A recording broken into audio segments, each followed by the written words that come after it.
14મી ખાલી જગ્યા ઓ કેન્દ્રિત વર્તુળના બિંદુ P માંથી દોરેલ સ્પર્શક Q છે જો OPQ સમદ્વિભુજ ત્રિકોણ હોય તો ખૂણો OQP બરાબર ખાલી જગ્યા કૌંસમાં આપ્યું છે 90 અંશ 60 અંશ અને 45 અંશ ધ્યાન આપજો ભાઈ આ ઓ કેન્દ્રિત વર્તુળ પરનું બિંદુ P છે P માંથી દોરેલો સ્પર્શક Q છે અને આ કેન્દ્રથી સ્પર્શક સ્પર્શ બિંદુ ને જોડતો રેખાખંડ છે હવે ત્રિકોણ OPQ સમદ્વિભુજ ત્રિકોણ છે એટલે આ બે બાજુઓ કેવી થાય સરખી આ પણ ત્રિજ્યા છે તો આ પણ ત્રિજ્યા છે સ્પર્શ બિંદુએ દોરેલી ત્રિજ્યા સ્પર્શકને કેવી હોય છે લંબ હોય છે તો આ ખૂણો કેટલો થયો 180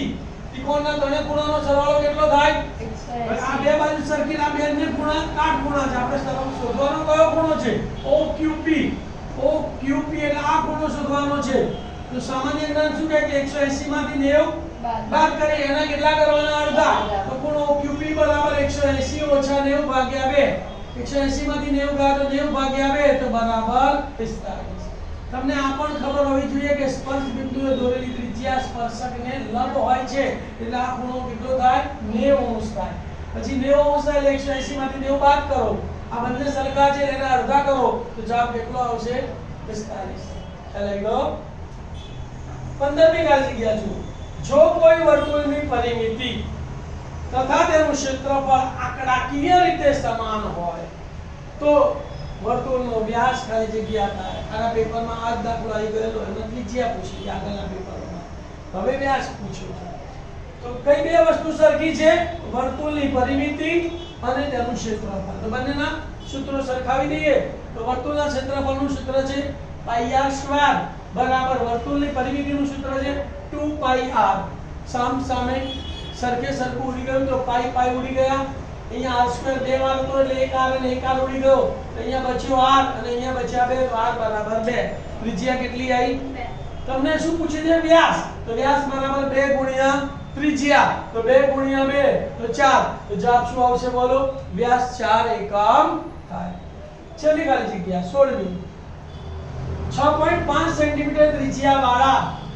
એક વર્તુળના વૃત્તાંશની પરિમિતિ 29 સેન્ટીમીટર છે તો વૃત્તાંશનું ક્ષેત્રફળ ખાલી જગ્યા સેન્ટીમીટર સ્ક્વેર થાય ધ્યાન આપો વૃત્તાંશ એટલે આ વર્તુળ છે એનો આ ભાગ એને વૃત્તાંશ કહેવાય બરાબર OAB તો આ OA ની ત્રિજ્યા OB ની ત્રિજ્યા કેટલી છે 6.5 અને આ AB ની ચાપની લંબાઈ કહેવાય છે વૃત્તાંશની પરિમિતિ તમને આપેલી છે કેટલી આપેલી છે 29 તો r l બરાબર 29 લખાય કે ના લખાય લખાય હવે r r એટલે 6.5 l